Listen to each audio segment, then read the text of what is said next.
Hey, what's happening, guys? I just want to come on here and just have a conversation. Just share my point of view on something that's been very popular, right, in today's society in the last few days.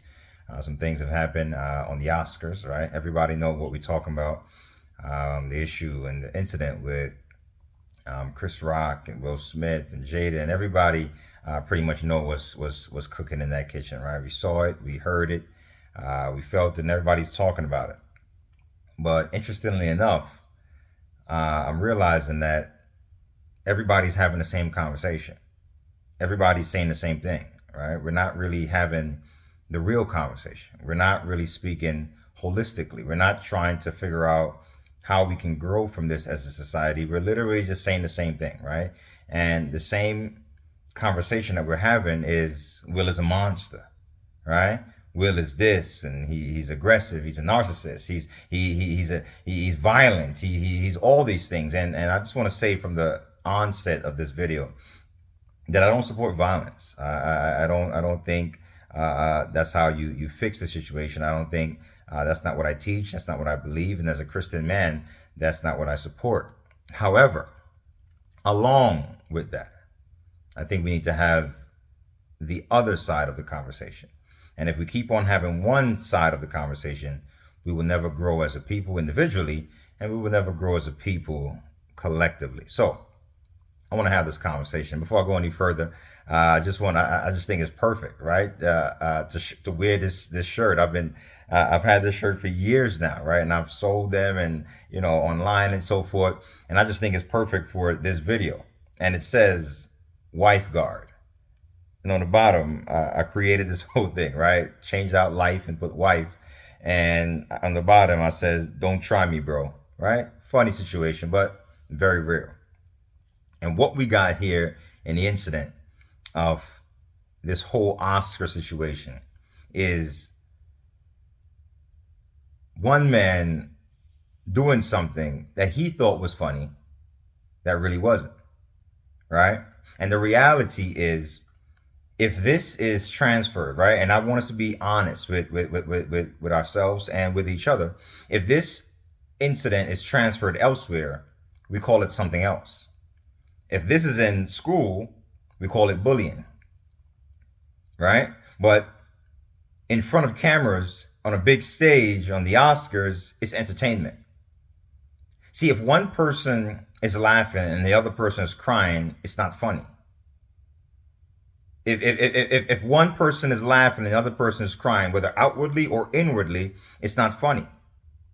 And we hate it in the school system. We hate it in politics. We're against it, right? And I watch TV and I watch the responses of so many people responding, from the women on The View and Good Morning America and the Stephen A. Smiths and all these figures on TV. They respond, and the only thing that we're talking about is Will being a monster. We're not contending the behavior of Chris Rock. We're not contending, and not just Chris Rock, but anything that go along with that. You know why? Because we love that. We love inappropriate behavior only when it doesn't come to our door. See, if that was us, it wouldn't be funny. But when we're laughing at the expense of someone else, it's funny. If that was our son or our daughter or our grandmother, it's no longer funny. And I've heard grown men say, Jada's a grown girl. She's a big girl. She's a grown woman. Literally, these words. Jada's a grown woman. And I've heard women say, Jada's a grown woman. She can handle herself. She probably can. But you don't get married to handle yourself. You don't join a team to play one-on-one. If you want to do one-on-one, you go in track and field, right? If you want to do teamwork, you join a basketball team. You get an NBA and the NFL. There's no one-on-one in a team aspect, and there's nothing more sacred, according to God, as the marriage. So she don't need to defend herself. She don't need to protect herself. She has a man there, and that's what men do.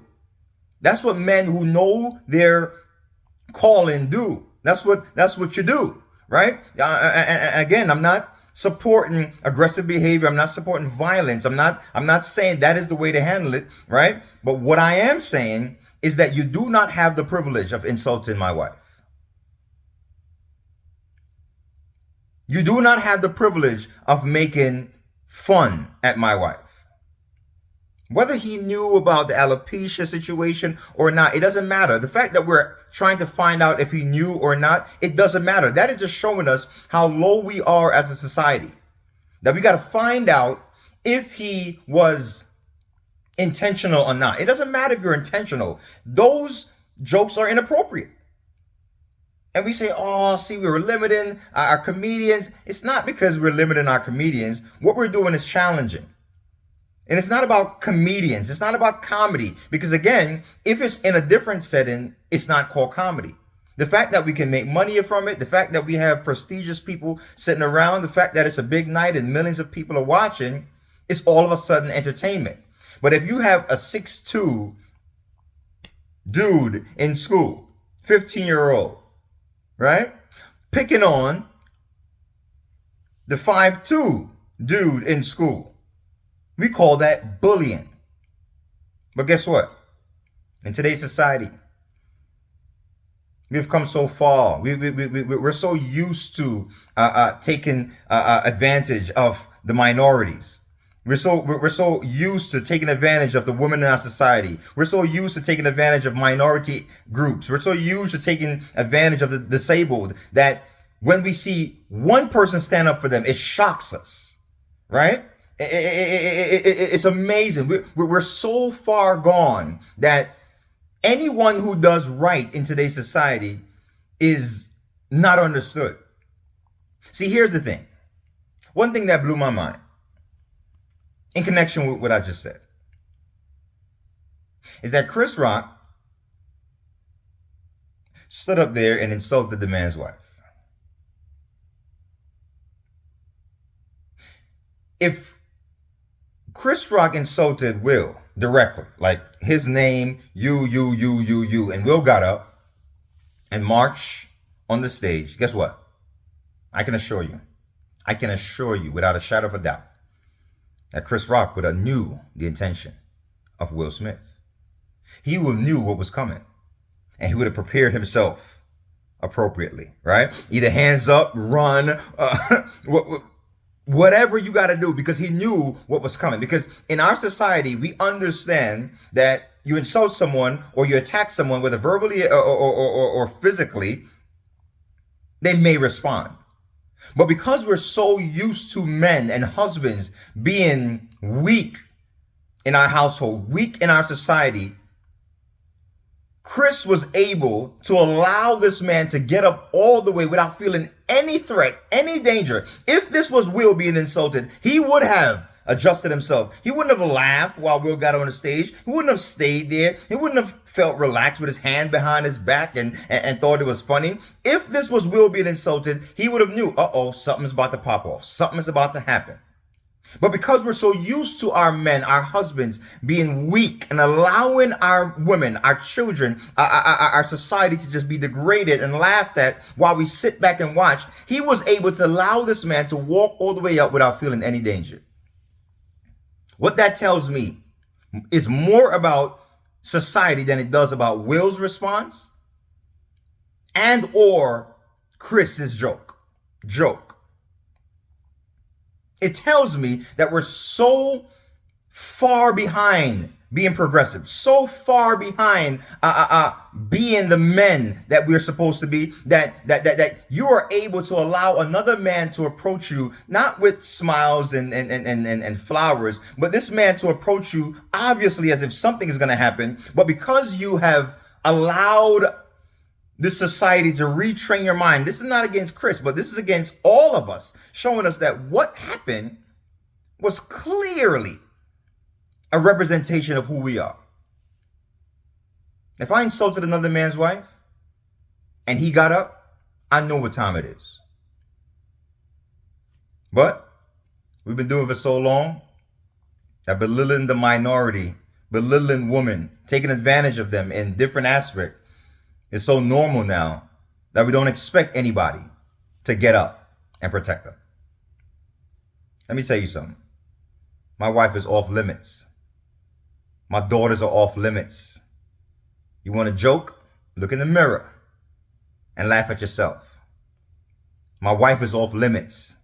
And what Will was trying to show in that moment, and again, we can have one conversation and talk about the aggressive behavior of Will, right? The assault, and it indeed was an assault. I don't know how you can assault somebody on national TV and sit back down and not be escorted, right? Right? That just shows you the difference with money and not money. If that was little old me, I would be escorted down to the bottom of the jail. That moment, I would have been tackled before I took one step on the stage. But when you got money, things are a little different. We got to change as a society, man. We got to elevate our expectations. We got to stop these false ideas of what is right and what is okay and what is not okay. Because guess what?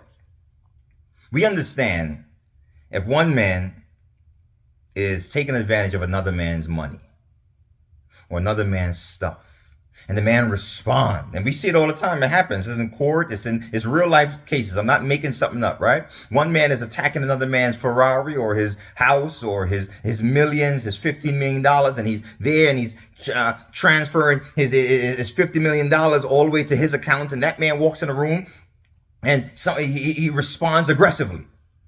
He's not being attacked physically, because some people say, Jada wasn't being attacked physically. It was just words. If that was your 13-year-old, would it be just words? Would you laugh while your 13-year-old is hurt internally? Oh, that's 13. That's different. What about 15? What about 17? Oh, 18. She's a grown woman. What if she was 18? What age do we say that's inappropriate?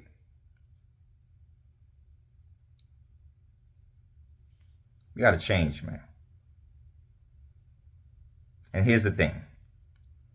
Somebody attack your money and attack your stuff, we understand more easily an aggressive behavior. Stop them. What you doing? No, not my money. But when a man defends his real asset, which is his house, which is his wife, his real asset, it's not your money. It's not your stuff. It's not your Ferrari. It's not your house. Those are all liabilities in comparison to the blessing that God has given you. Your wife, your daughters, your son, your family, your household. Those are your real assets. That's what you fight for. Those other stuff can be replaced. We got to change, man. We got to change. We got to change. We got to change the conversation. We're having one conversation that is not going to allow us to grow. We got to change the conversation. We're not interested in getting out of this hole. Why? Because we love it. We don't love it when it comes to our house. We don't love it when it comes to our door. But we love it. We love these jokes that are seemingly funny, but when they happen in the school system, when they happen on the workplace, when the police officer exercises what he thinks is authority over someone who is doing nothing wrong, we march and we kick and we scream. When a black man is taken advantage of and he dies, we march and we kick and we scream. But we don't march, kick, and scream when a black man or whomever that person is initially insulted or initially taken advantage of or initially abused. We wait till someone dies. Then we put up signs. Not my wife. The moment you think of insulting her. I'm not talking about words. The moment you think of insulting her, and I'm aware you have a problem. And again, not violent. I'm not telling you that every time you do something towards a man's wife, it's going to happen. But I'm telling you, if you insult a man's wife every time you do it, you should expect something to happen. The fact that you don't expect something to happen tells me of the society in which we live. Off limits. Off limits. The words that we'll use, not my style. Inappropriate, vulgar, not my style. His actions, not necessary. Could have done it a different way. It could have done it tons of different ways. I don't agree with his actions. Those are questionable. But his response was perfect. Perfect. Perfect. You do not have the privilege of insulting my wife.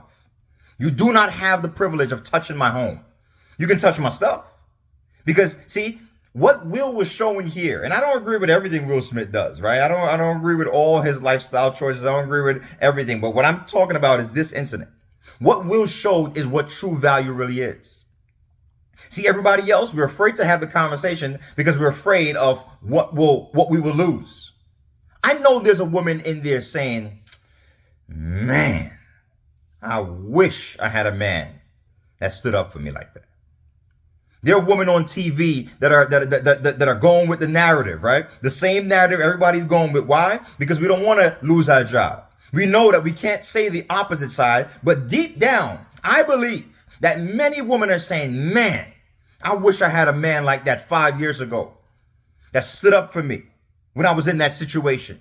I wish I had a husband, a boyfriend that knew my true value. I wish I had a husband, a boyfriend, a family member who knew what it means to protect. It's not about violence. It's about protection of what God has given you. And God has blessed us men with women who are gems, who are jewels, who are worth more than the stuff that we protect with our lives every day.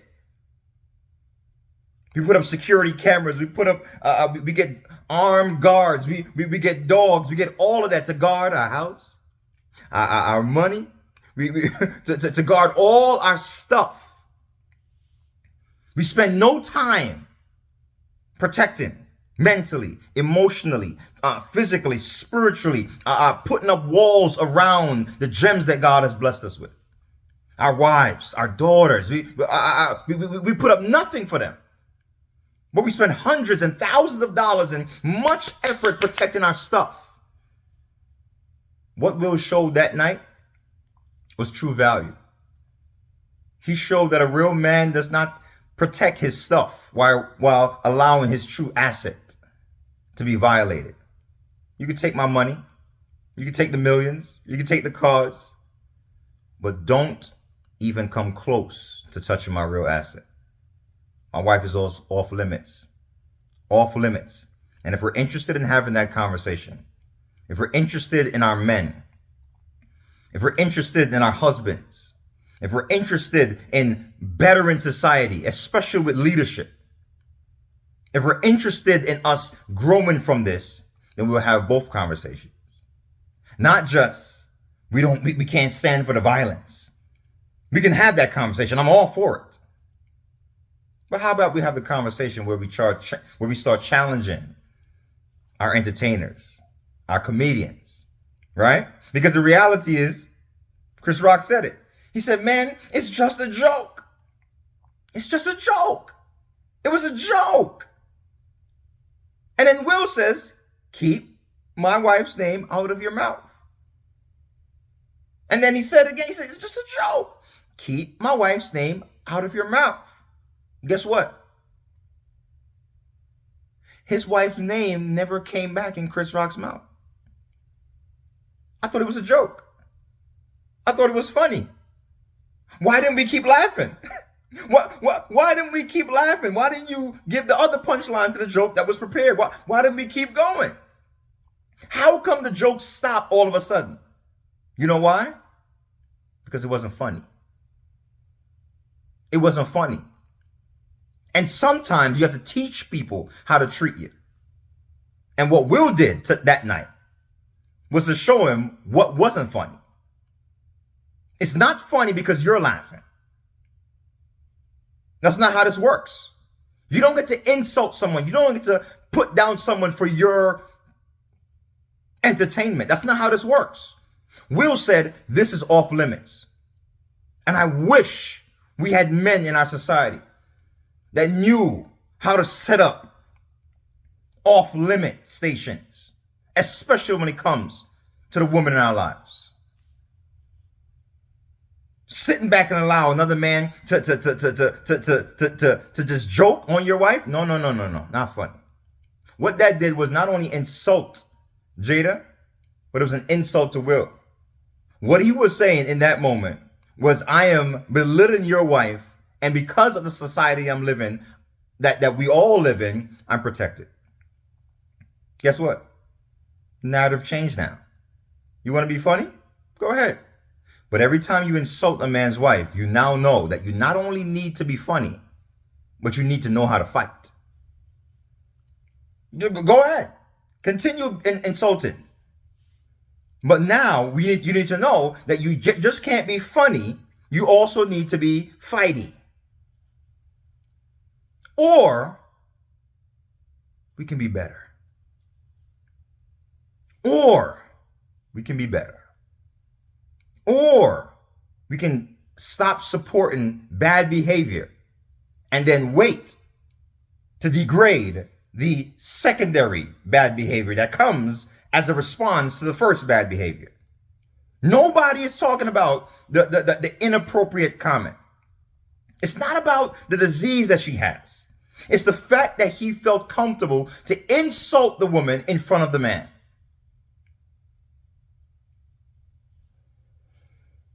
My wife is off limits. Off limits. I would never, in my right mind, never trample on another man's asset. Don't do it. It's dangerous. It's silly. It's disrespectful. So let's grow.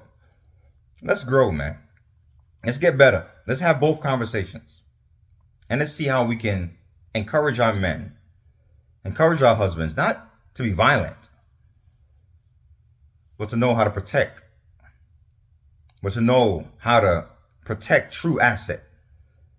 How to let them take the stuff. Let them take the money and the house and the cars. Let them take that.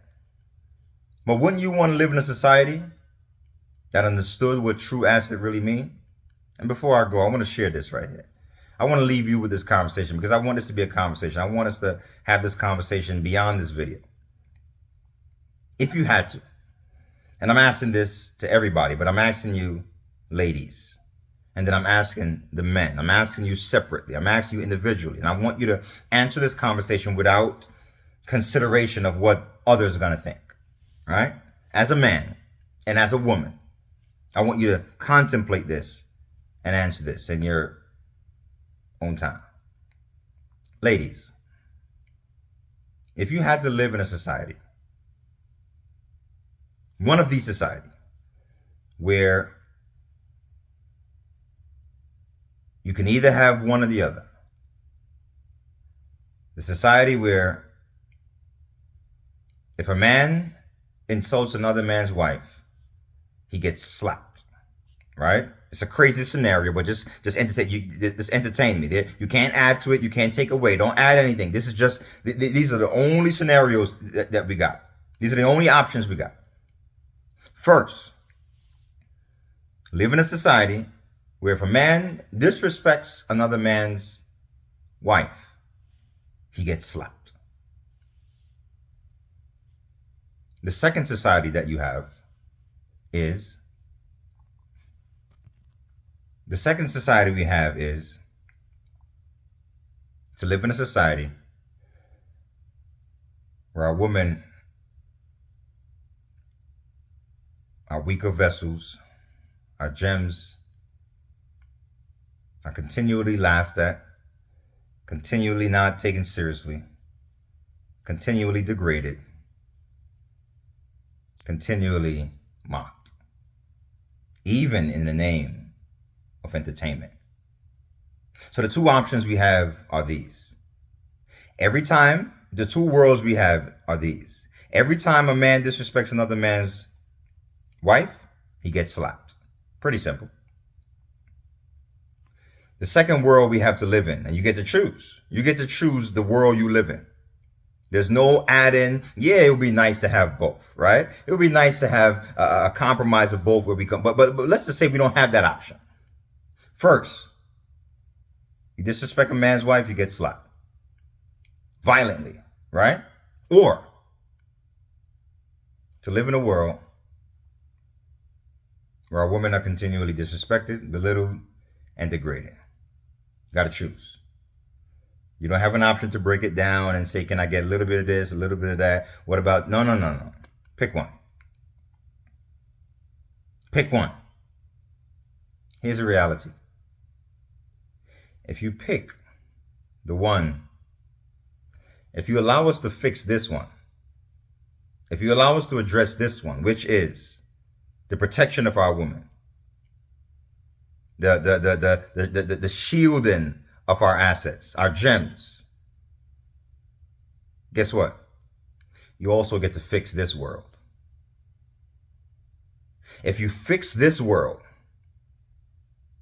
if you change our expectations on how we value the minority in our society, if you change the expectation of how you value the minority in our society, this could be handled too.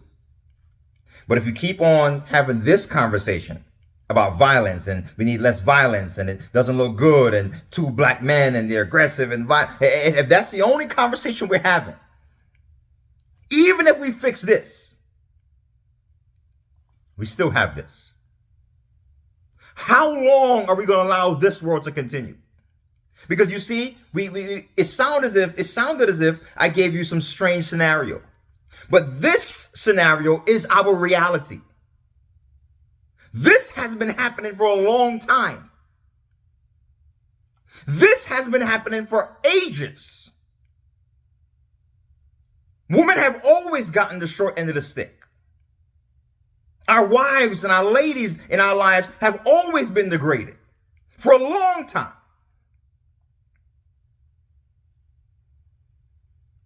No more. No more. No more. Don't wait till something bad happened. Don't wait till it's a court case and it's a big case. And now we're talking about it all over the news on The View and the Good Morning America and the ESPN. And now we're having a conversation and the narrative changes because it's something for us to talk about. And now everything changes. No, no, no, no, no. Change it now. Change it now. See, what I believe is this. This was one small slap for Chris Rock. But possibly, if we choose for it to be, if we elevate the expectations, if we elevate the conversation, if we challenge mankind, if we challenge our husbands, the leaders in our community, men and women, if we challenge each other to grow, this will not just be one small slap for Chris Rock, but it could be one giant step, one giant leap, one giant hurdle for mankind. And from a spiritual point of view, I want to leave you with this. See, in Revelation chapter 12, verse 13 through 17, see, we think this is just regular, man. This is, here goes humanity, right? Let me tell you something. In the spiritual realm, there's coming a time where God is going to do the same thing to the devil. And it's not because he brought sin in the world. All of that he's going to get punished for, right? All of that he's going to get punished for. But let me share with you Revelation chapter 12, verse 13 through 17. And I'm going to show you that soon, very soon, this same thing is going to happen in the spiritual realm. Revelation 12, verse 13 through 17. I'm going to read it from a clear word. Here's what it says. When Satan saw that the woman had been vindicated, he pursued the woman, which is God's church. But in Bible prophecy, the woman is the church, right? So picture the woman, right? The woman. When Satan saw that God had been vindicated, he pursued the woman because he can't touch God. So he goes after God's woman, who had been given birth to the male child. Verse 14 of Revelation 12. God helped the woman by giving her two large wings, which she used to fly in a place prepared for her in the wilderness to escape from the wrath of the dragon, which is Satan. There she would be safe for a time and times and half a time, which equals 1,260 days, representing a year. Verse 15. When the dragon, and we're going to 17, when the dragon saw that the woman, when Satan saw that the woman, God's woman, when Satan saw that the woman went to hide in the wilderness, he's still pursuing her. He opened his mouth and out came a flood of people to attack her. They all went in search of the woman to find her and to kill her. Can't touch God, so he's coming after her woman. 16. But the desolate places of the earth helped her. It was as if the ground opened its mouth and swallowed all the flood of people that was coming after her. Verse 17 and final. Then the dragon became furious and decided to attack the woman. Attack the woman and the last of her children. The woman, he can't touch God. So he comes after the woman and children, the minority, the disabled, the weaklings. He can't touch daddy. So he come after his woman. It says the dragon became furious and decided to attack the woman and the last of her children, those who keep the commandments of God and hold the testimony of Jesus. Ladies and gentlemen, as I close, I don't know how far this is going to go. I'm a regular guy. I'm a small guy, right? I'm no celebrity, so I don't know if I don't know how far this is going to go. I don't know if you're going to share, but I challenge you to share this thing. And I'm telling you, sooner or later, what we see played out on the Oscar stage is going to play out in the eternal stage. Satan, who has attacked God's woman, attacked God's church, insulted her, sought to belittle her, destroy her. Sooner or later, God is going to stand up and he's going to march on that stage, not the Oscar stage. He's going to march on that eternal stage and he's going to slap the life out of the devil for everything he has done to the woman. Everything he has done to his lady. You could touch me, but don't touch my lady. She's off limits. Don't try me, bro. That's what God is going to say, right? That's what God is going to say to the devil. You went too far when you touched my lady. And it's not, you don't got to physically touch my lady. You went too far when you thought of insulting my lady. You went too far when you made a joke on my lady. My lady is off limits, is what God says. Ladies and gentlemen, if you see the passion, it's because the passion is there, right? WIFEGUARD. What Will did was violent. What Will did was questionable. What Will did I'm not in support of violence. But his response was perfect. His response was to protect those around him who were being taken advantage of. And I don't know anyone closer to you than your lady. Sooner or later, what Will did on that Oscar stage, God will do for his woman and everybody who stands firm in his truth. They will be vindicated. And there will be nobody to designate and to dilate and to break down and to crisscross what happened. No one's going to challenge that final slap. Because when God says it, that settles it. So I challenge you guys. Please share the video. Let somebody else see. Let's have this conversation, man. Let's have this conversation about what we need to talk about so we can grow as a society and stop pointing finger at the response, the bad response to the initial bad behavior. Let's talk about what happened first. We got to protect our women. We got to protect our women at any cost, even if you lose out. Even if you got to return that Oscar, even if you lose all the fame and the whatever, if you lose everything, but you still got your asset, give back the Oscars. But if you still got your asset, which is the dignity of your woman, dignity of your wife, which is a stand up for your home, you got everything. God bless you guys, man. I thank you guys for listening. And I hope that this video will invigorate us to have a deeper conversation. I love you guys. God bless you.